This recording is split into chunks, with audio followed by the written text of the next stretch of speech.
Welcome to the Global Discussion, discussions with creatives, leaders and thinkers. My name's Simon Hodgkins, and it's great to be joined again by James Flynn.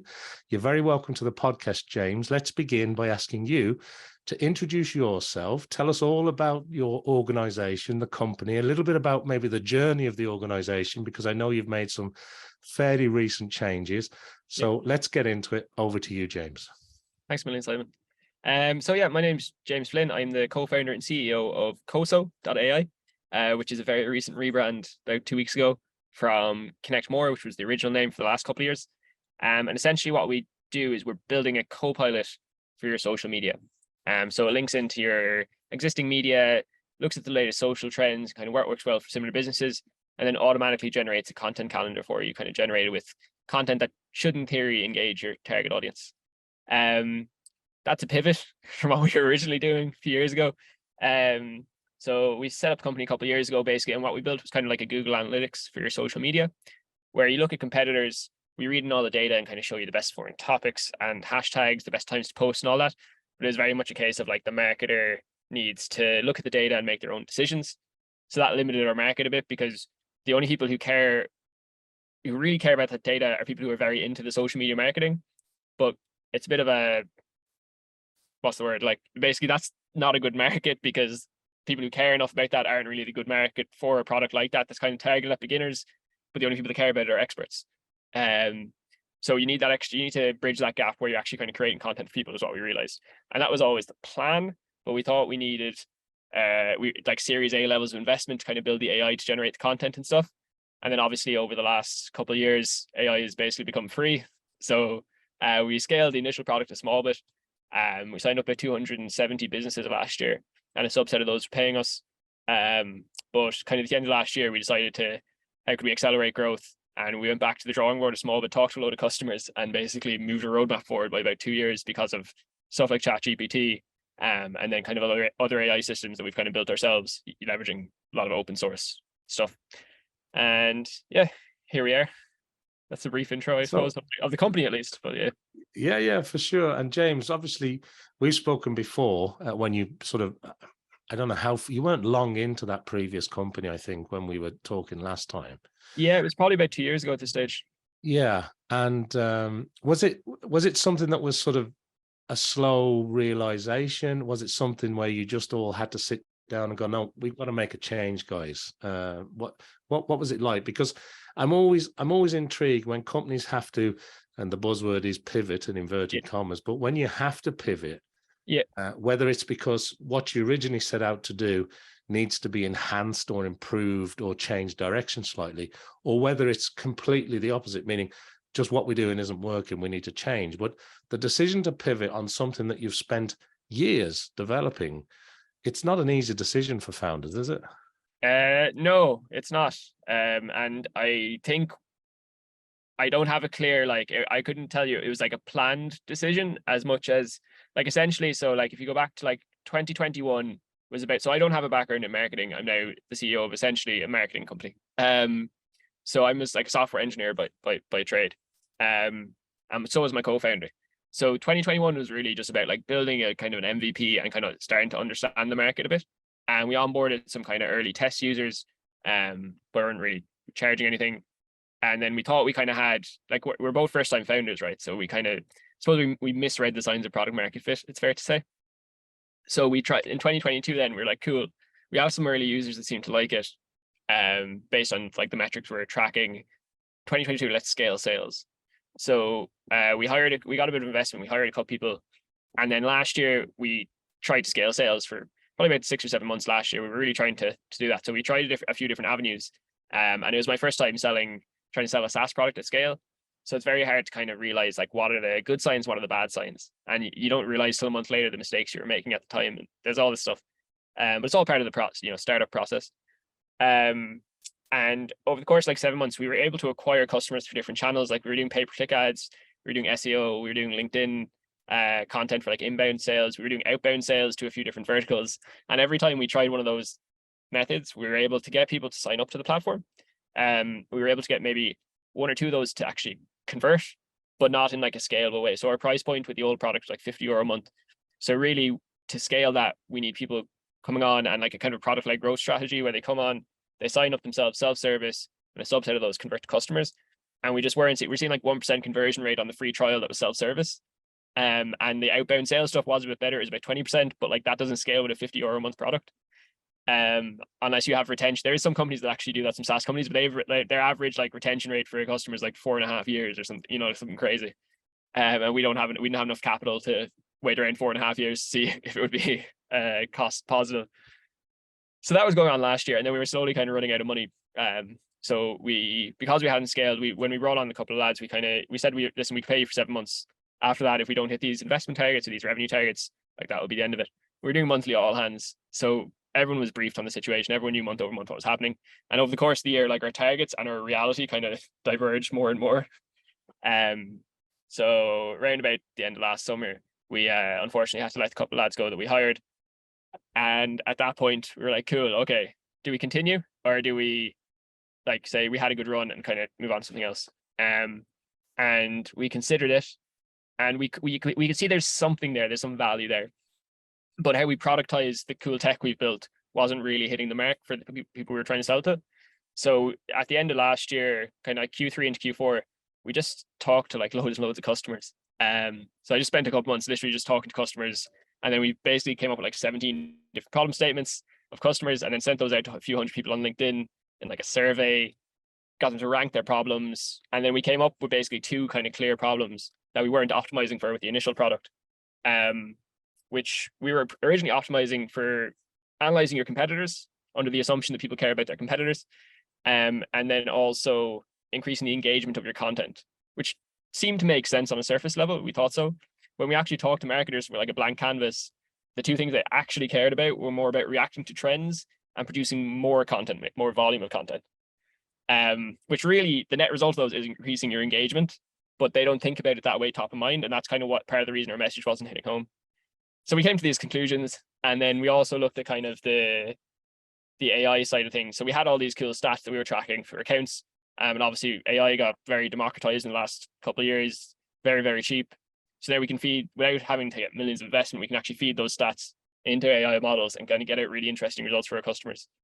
So we did all that process, and then at the end of last year, kind of redesigned the product.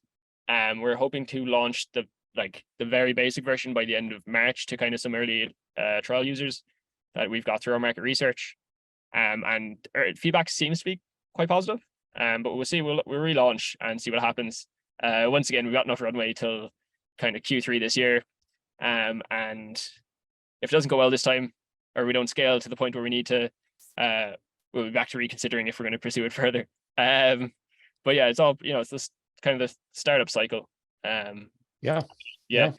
And I really appreciate your honest and sort of transparent journey that you've shared with us there, because many founders and people who've been through the startup environment, they know the trials and tribulations. It's the roller coaster, it's the highs and the lows. It's we're really passionate, but have we got the right product market fit?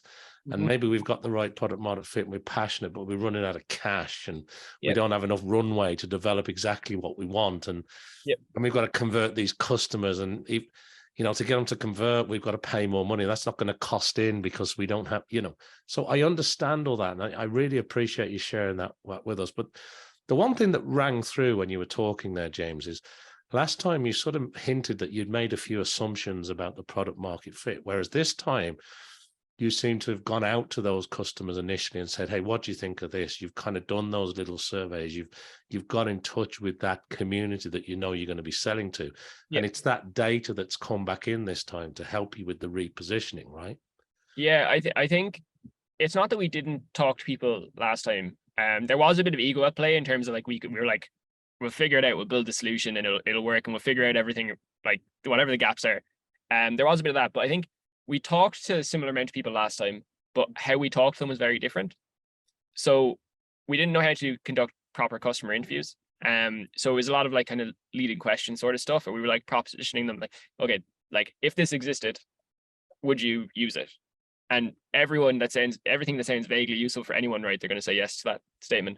But if you actually, this time we approached it more of like what's top of mind for people we're trying to sell to, because if something's not like, this concept of selling a painkiller versus a vitamin, like you pay more for a painkiller.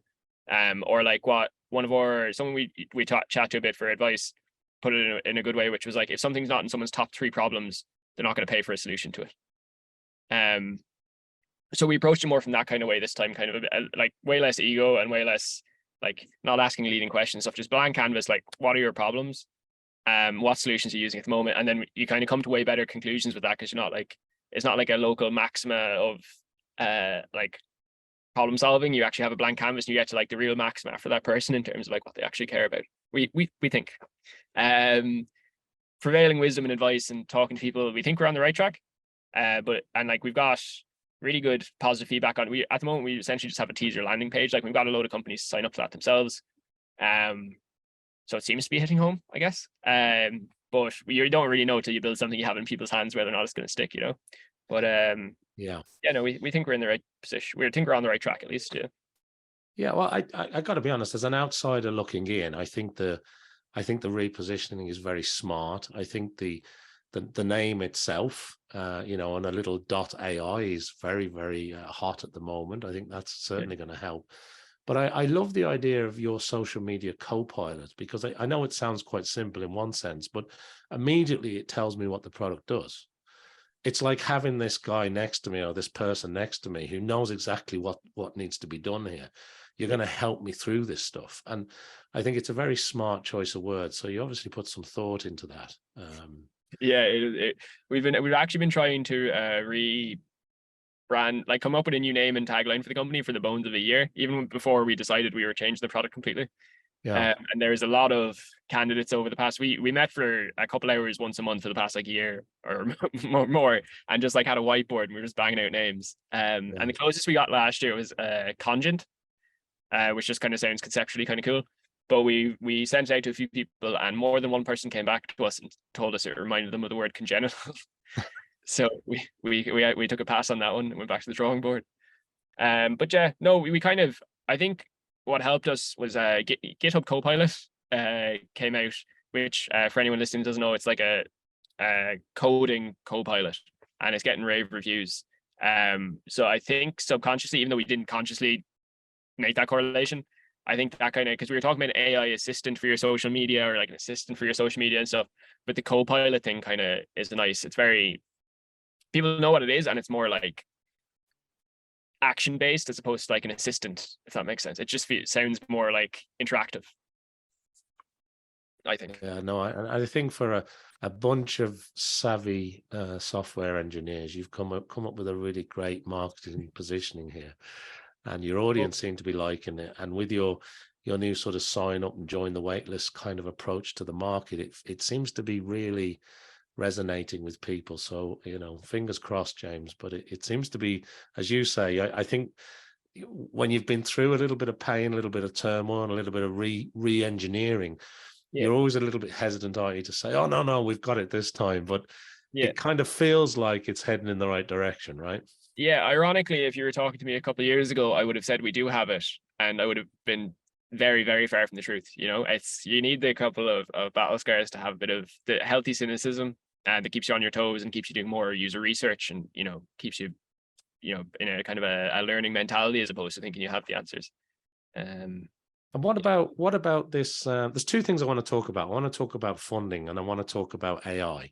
Yep. So maybe let's cover funding first, because we often hear about startups running out of cash, and particularly at this time of recording, there's been an awful lot of layoffs in the very big tech companies, right? We've seen that across the world. Yeah. But we've also seen companies that maybe didn't raise a lot of money last time round really running out of cash at this point, or starting to realize that their runway is a little bit tighter. Yep. And even the smaller and medium-sized companies are having to let people go now, because they have to preserve cash flow, otherwise they won't survive. And it's not an easy situation, but the ability to raise money, I'm not saying it's ever an easy task, and it can be a full-time job, as I'm sure you know. But what do you think of the environment right now in terms of raising money, raising funds? You know, if this thing scales and you're getting the traction and you need to go back out to market to raise some investment, whether it's from high net worth individuals, some angel investment, or an A round, B round, whatever it is. are you looking at that landscape at the moment, or are you just, slowly making sure this product is exactly what you think it is over the next 6 to 12 months? So we were planning on kicking off a fundraising round at the end of January, up until the start of January, actually. And that was based on, we said, right, we did all this user research. We have, like, at the end of last year, we had a couple of prototypes of the new product and feedback and really positive. So we said, cool, right, I think at the time we had 30 businesses that said they'd be willing to pay us if we build a new product. So we said, cool, we just need to build it. Let's go out and raise money. And then what happened at the end of last year? So if you track the investing, so I was very engaged with this the last month or two, so my figures could be out of date, because when we decided we weren't raising anymore, we did raise this. So anyway, basically in November, seed stage investing went off a cliff. Throughout last year, Series A plus was like on the downward trajectory, but seed stage was pretty much unaffected year over year until November. And that happened in November, and we were looking at that in December. We were kind of like, okay, we'll see, maybe not. And then what happened was we got a small amount of investment from our existing investor in December. We're actually only closing it this week because paperwork and stuff. But they invested a small amount into us again that can keep us going basically until kind of September time, if we don't scale up. Which is kind of perfect for us because we're validating this new version of the products. We don't want to be scaling up at the moment anyway. We just kind of said if we're raising a funding rate, so we got I got pretty transparent about it. We got like 50,000 euro into the company.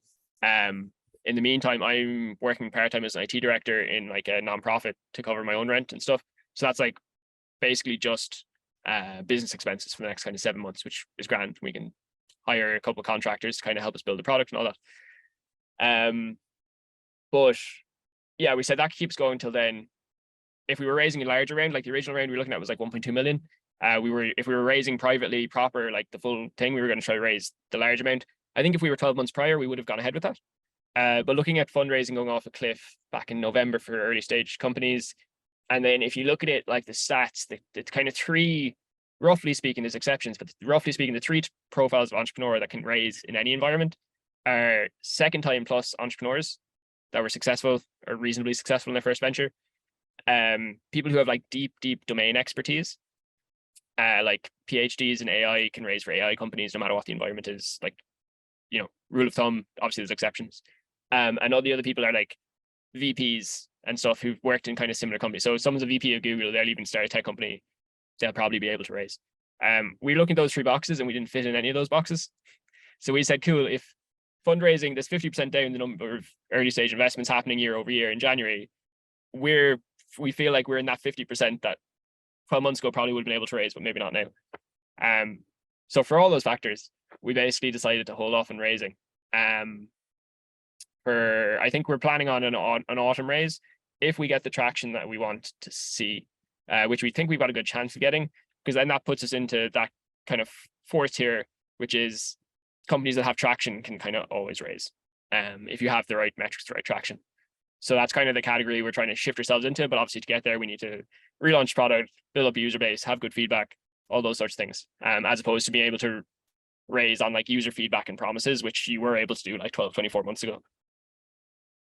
Yeah, and it speaks as well to the way that you've approached the business so far. So I know the business has changed and pivoted, but you've brought through one of your previous investors who's sort of followed on a little bit to give you that space to work through over the next couple of quarters to make sure that this new direction, this new sort of way of progressing the business is working.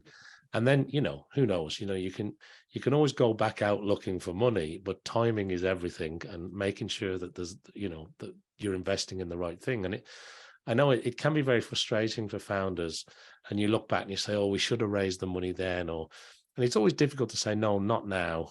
Let's just keep the head down. Let's keep the cost tight. Let's take the money that we have, the runway, invested in the product and the company. And that sounds very much like what you're doing.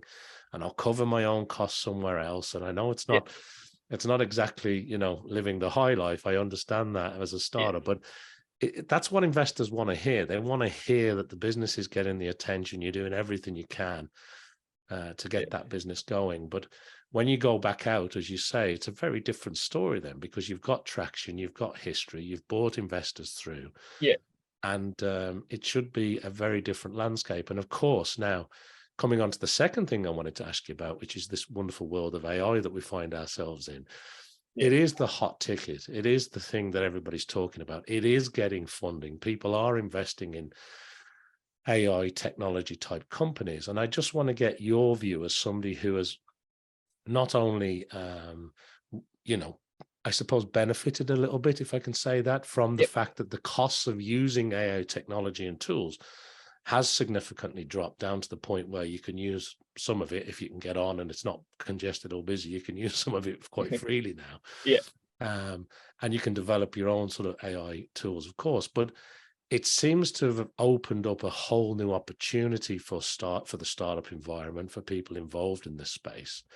But there is a learning curve, and I suppose that's where you guys benefit with your sort of software engineering background, that you can get into this pretty quickly compared to maybe people who are coming at it without that skill set or less of that skill set. Yeah, definitely. I think there's kind of two different aspects to that. One is like just practical solutions that you can spin up using these AI tools. That you don't have to talk about like stuff like defensibility or scalability, or you can just spin something up. So like as an example, I think in 2 hours one evening, we actually spun up a different product called like Revision Ninja that basically just uses essentially ChatGPT, and you paste in college lecture notes and it generates questions for you. And we were just like, that'd be cool to have. And we're thinking of running around to colleges in Ireland and dropping off QR codes on campuses in a few weeks just to see if we can get some signups. But so that's like just quickly something that's very commoditized. You can just spin it up.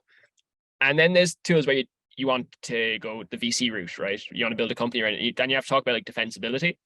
And if something's very commoditized, it's very low barrier to entry, it makes everything way less defensible. So that's something that we're aware of. And there is tools, like even if you look at Y Combinator, there's a few tools that companies that have been allowed into Y Combinator in the latest couple of batches that are essentially just ChatGPT wrappers. But they're building really cool stuff, and they have some sort of IP or defensibility to their aspect to their products. But there's an awful lot of that stuff. So I think if you want to build, like for us, when we're trying to build a long-term VC backable company that is defensible in 2, 3, 4, 5, 10 years, you have to look at like how can you differentiate. And I think for that, and how can you make it defensible, and for that you still need to go have the kind of classic, some sort of classic, like something you can defend from a technical point of view, or like some sort of thing about the product that makes it defensible. So that's why we're trying to really closely, and this whole product that we've kind of slightly pivoted to links in with like the marketer's flow of how they actually create content. So that when someone's using the product, we feel like we're like using the term co-pilot, but basically it links in kind of all the screens actually match up with exactly the flow that someone has when they're creating marketing content. In terms of like initially like choosing images, we automatically choose the images for them from their drive or whatever. That we come up with some copy templates for them. They can share the copy templates with their copywriter if they want. Like that screen is shareable, and there's a few more steps, but like it's getting very like domain specific and getting very familiar with the customer problem, and then baking your solution into that is kind of how I think the best companies are going to come out of this, like a bit of a gold rush. And then versus like the commoditized tools that you can just spin up easily. I think the companies in the middle that are trying to build companies around like the commoditized AI functionality, like the ChatGPT or whatever, there's obviously there's a lot of other services out there as well. But if you just build something around that just utilizes that, one, it's a single point of failure for your business. They can increase costs or whatever, and you're done. And two, there's going to be 10 more tools to do the exact same thing as you. So yeah, that's how we're kind of thinking about it. Yeah, no, that makes a lot of sense, because it's, I suppose, at a huge scale of a global organization. Warren Buffett, the investor, talks about moats, and having a moat around a business, and making it sort of that defensible. It's kind of hard for others to sort of copy, replicate, or break in.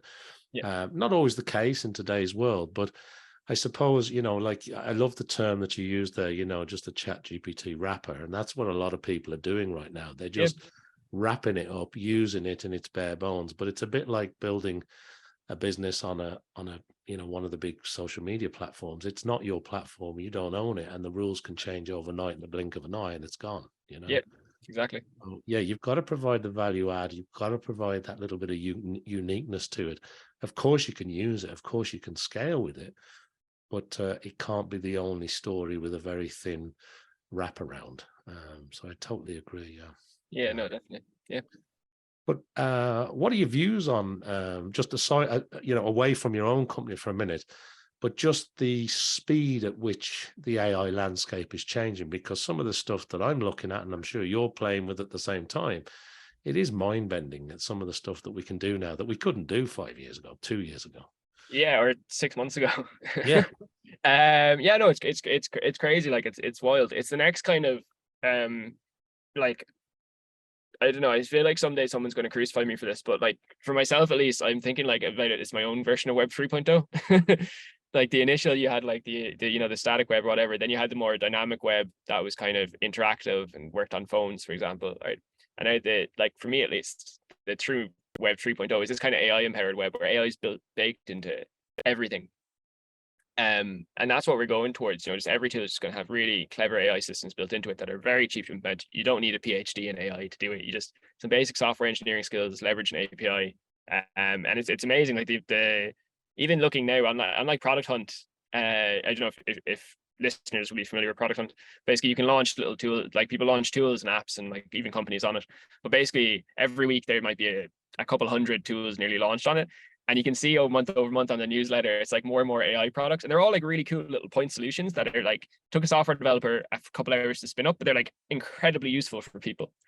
And it's just mad. Like, I don't know, over the next couple of years, it's gonna be wild seeing what happens. Like, and people now are linking like ChatGPT to like Stable Diffusion and making like automated prompts that feed into Stable Diffusion, which is like an AI for generating images. And then they basically use some parser to parse what the image is in the image and feed that back into ChatGPT and have this little cycle running of like generating progressive art using AI. And there's just all this mad stuff happening. It's like it is really, really wild. Like it's kind of like the initial internet, or like when computers became a thing, then the internet became a thing. It's not as impactful, I don't think, but like it's the same sort of concept where like it's just a platform where you can do like incredible things really quickly, really cheaply. And yeah, it's going to be really, really interesting. Yeah, it's funny. I've been having a lot of conversations lately about prompt engineering and Yeah, how some of the guys who are particularly maybe good at coding understand language processing, and that sort of sweet spot somewhere in between. Like as you say, taking prompts, feeding them into Stable Diffusion or into Midjourney or whatever you're doing. yeah, there is a growing skill there, a growing skill set there of people that are very talented very quickly. And not everybody can do it, and some of the big companies are hiring people with that skill that can actually put in the right commands, prompts, whatever you want to call it, to get the right outputs. But again, I think we're at the very beginning, and what I've seen already, and I'm sure what you've seen already, it's kind of mind-bending. And when you think about the next 3, 4, 5 years in this space, I mean, all bets are off, I think. yeah, exactly. I think it's really interesting if you like the prompt engineering and kind of similar roles, like in the early 90s when the internet was just text line based, like command line based, no one was hiring front-end engineers, right? And now obviously, no one questioned like there's probably more front-end engineers than back-end engineers these days. I don't know the stats, but like, and it's the same thing with like this new role that's just come up over the last couple of years, and it's just going to be a thing going forward, I think. Yeah, I think so. And I think it's almost like that front end GUI's become easier to use, and people with a certain way of being able to write in natural language, yet think maybe more like a coder. That seems to be the sweet spot for some of the AI tools. But as you say, there are 1,000 of them out there, Yeah. So it is interesting, the cross section between sort of the future of thinking and all the data sets that are in there to date, but the stuff that's coming out seems to be quite unique, even though it's cobbled together data sets from what we know already. But it feels unique, It's sort of it's quite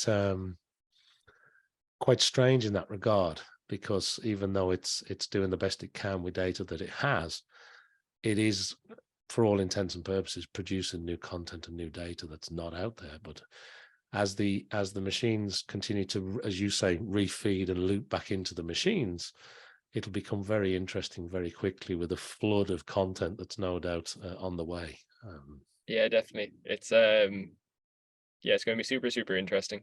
Like, I think, like, I don't know, I'm really delighted to be like involved in the AI space, like at the moment, because like it's just, I don't know, it's just really, really like you were saying, like it's really, really exciting. Yeah, for sure, 100%. You're definitely right in the sweet spot of where you should be. Yeah. So that's great. Well, look, I want to change gears a little bit, and I want to ask you a couple of quick questions as well, just about yourself. You know, you're a founder, you're involved in this tech area, this hot topic of AI, and I want just to maybe ask you a few questions about yourself, like your own learning styles. Do you read books? Are you just scouring the internet? Are you spending all day on product hunt? Where are you getting your information from? Is it audio? Is it visual? Is it watching YouTube? Is it just staying abreast of certain newsletters and following certain people on social media? But how does the onboarding work for you when it comes to information and staying ahead of the curve?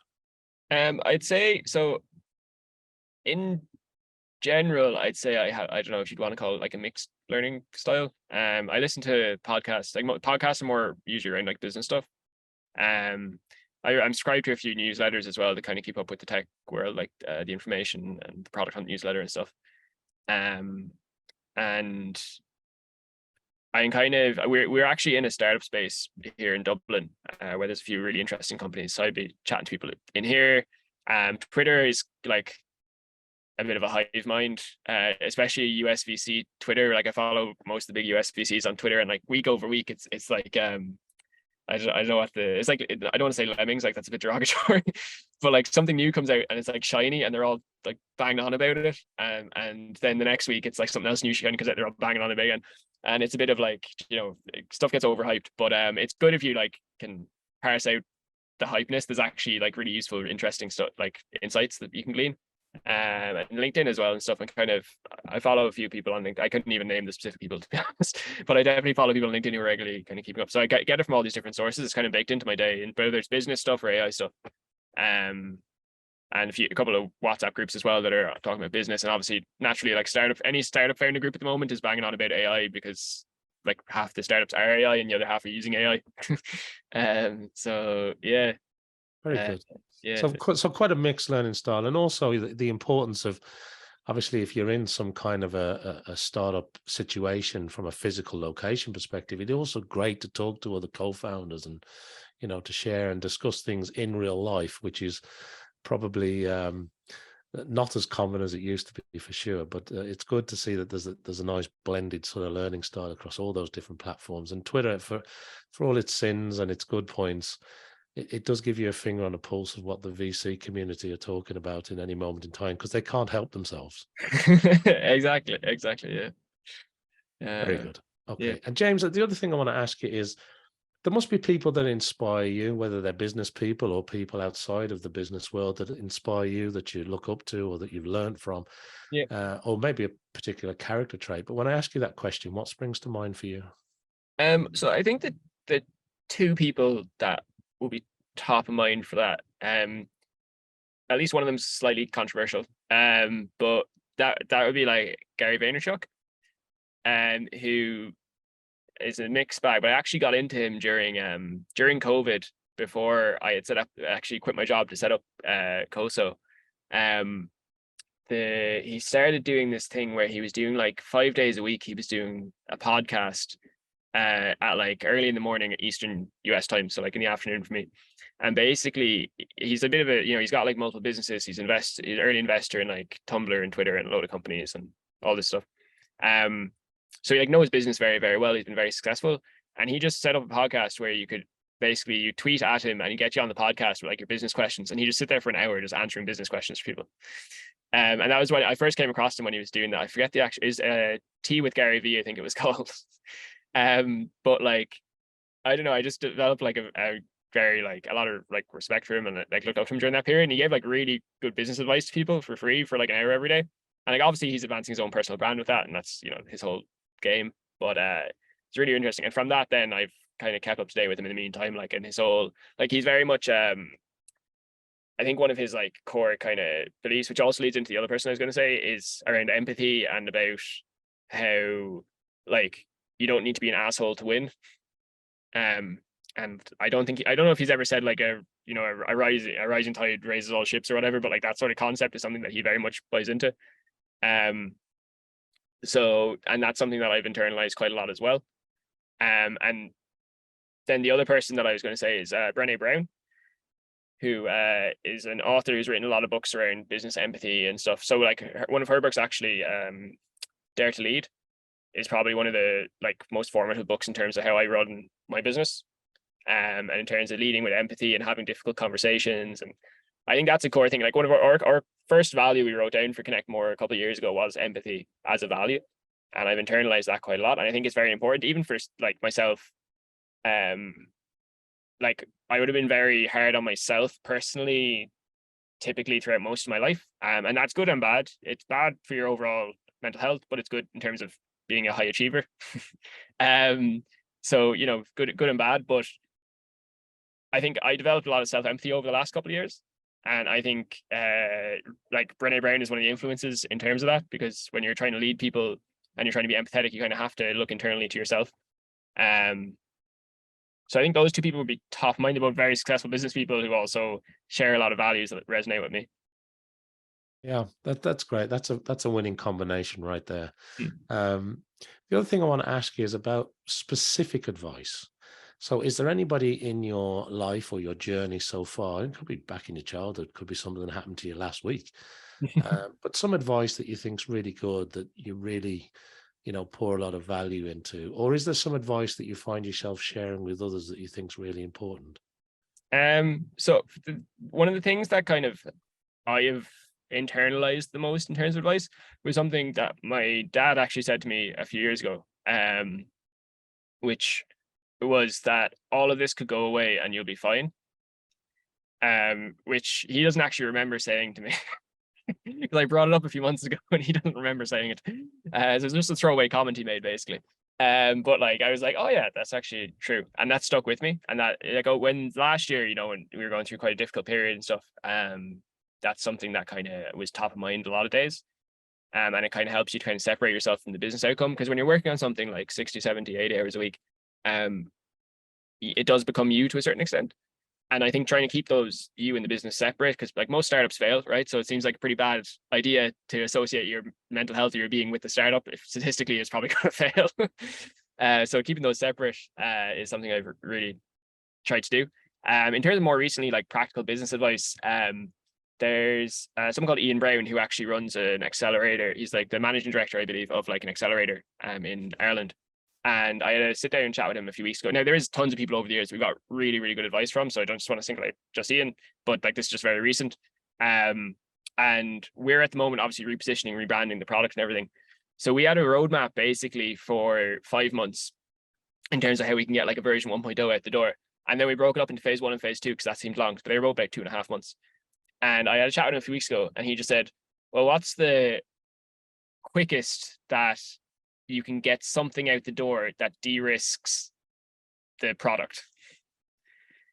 And he sent me on a couple of links to articles and stuff around like minimum viable product. Obviously I've read about minimum viable products before and had like consciously aware, but there's a really interesting viewpoint that I think the main blog I read was actually from Y Combinator on that, which is basically find the biggest risk to your business or to the product, and then how, like, basically what's the quickest way you can de-risk that risk. And that's what your MVP should be. So now the thing we're releasing in the next few weeks is essentially solving that problem, which we came up with like a really quick way where in a couple of weeks we put something together that validates whether or not people will actually use AI to create social media content in the manner we think they will. And that's like a 3-week project as opposed to being like 2.5 months. And that allows us to iterate really quickly then based on the feedback from that. So that was some really practical advice I think that I got recently that really helped too. Yeah, that's great, because knocking that risk out or mitigating that risk up front, always a great strategy. And sometimes it's probably stuff you would have got to, but it's helpful when somebody just puts it right in front of you and you go, oh yeah, of course, better do that. Yeah. And I love the advice that your father gave you. My father used to say something similar, which was, don't worry, the world will keep turning. You'll still wake up tomorrow, which is very similar to what the advice that you kind of grasped onto there, which is, if this all goes away, it'll be okay. Yeah, You'll keep going. You'll still be here. So I exactly. think sometimes you're spot on. You can get so caught up, and I've been in that startup world where you're working, morning, noon, and night. You're putting everything into it. You're raising money. You're getting products. You're dealing with customers. Yeah. It's all just crazy. And I'm not suggesting that it's a healthy way of living. And there's only so many times I think you can do it. But Yeah. I think at least if the pandemic has given us anything positive, because we know it's given us a lot of negatives, but if it's given us anything positive, it's maybe people taking a little bit of time to think about their mental health, to think about how they view what's important. Mm-hmm. And you touched on that quite a bit as well. And I think empathy as well, that you've mentioned, really important in business today. And I don't think that was even on the boardroom table 5 years ago. Probably not. No, definitely not 20 years ago. Definitely not. Yeah. So that's great. So thanks for sharing that, James. Very insightful. The other thing I want to ask you as we come to the end of our time together here is, so as you look forward now over the next 3, 6, 9, 12 months, you've obviously got some milestones that you need to hit yourself. Yeah. What, if things go to plan, what does that plan look like for you? What does the future look like? What would you like to see from a, achieving the goals perspective? What does that roadmap look like for you? So would you believe that we haven't given much thought to that? Like the longer term, we're just ultra focused on getting like some sort of product. Like we know there's a big product for what we're building, or a big market for what we're building.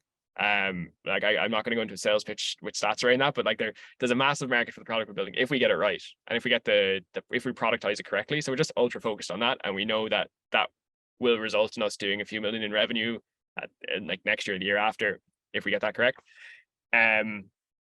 Like ideally, I think if you're looking kind of slightly longer term in terms of us in the business, is there's going to be a consolidation of all these marketing products in the next few years. Whether we're acquiring or we're acquired, kind of depends how quickly we scale and what sort of how burnt out we are at the time. But yeah, we'd like to be in a position to sell the like I think every startup's in this rough position. Like I don't necessarily want to run Coso for the rest of my life.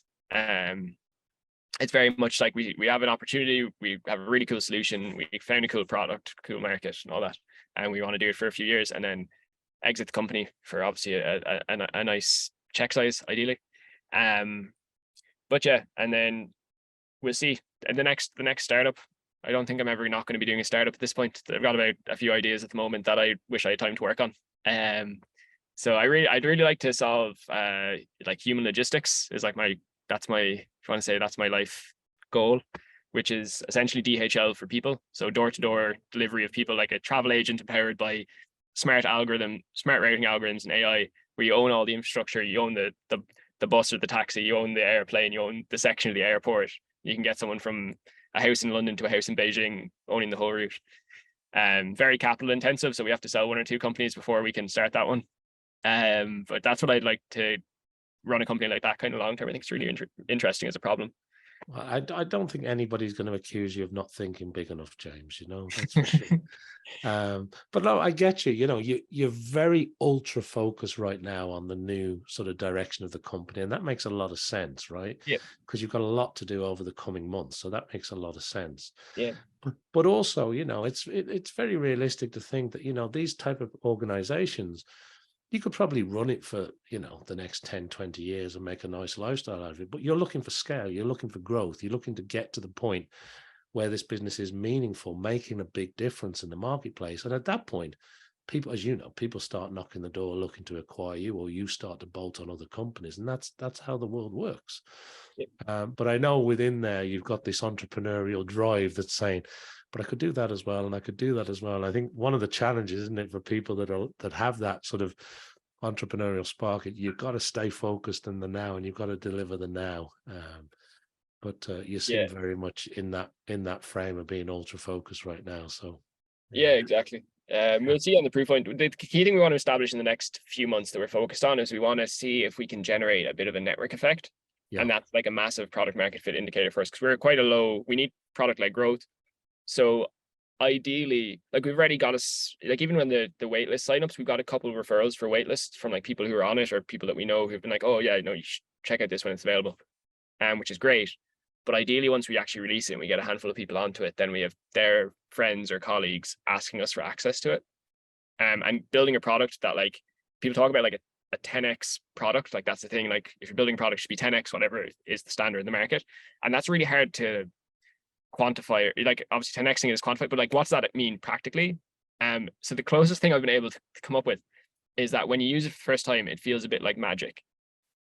So that's what we're doing at the moment. Is we're trying to build a product. The first time someone logs in and uses it, they're like, oh, wow, like that feels like a bit like magic, you know, like the first time you use like a smartphone or like the first time you use Zoom probably, you know, and it's like, oh, this works really well. That's what we're trying to get to. And that's just like ultra focus. And we get there in a large market and we have this product that like every time someone logs into the first time, they're going to tell someone about it the following day. We're in a big market, like we'll be fine. You know, if we I can love get that. Love it, James. I love that. You know, the minute they log in, it feels like magic. I think if you can capture that, that's certainly the winning formula, right? That experience will help tremendously. Yeah, I love the way you phrase that. Fantastic.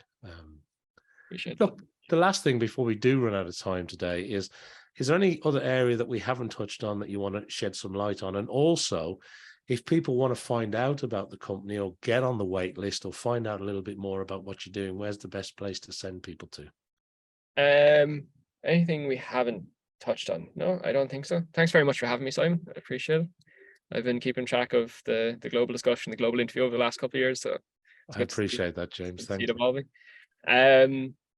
Yeah, in terms of where to find me, so Coso.ai is the new product. There's a wait list there. There's a little screenshot of what the experience might be like for you. Seems to be going down quite well if you want to check it out.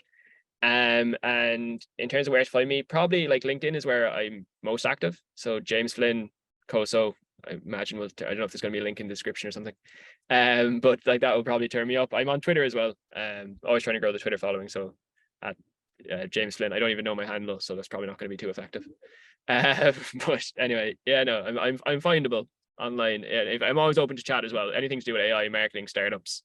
I love talking. I don't know if that came across in this. I think we ran over a bit of time. But yeah, no, definitely.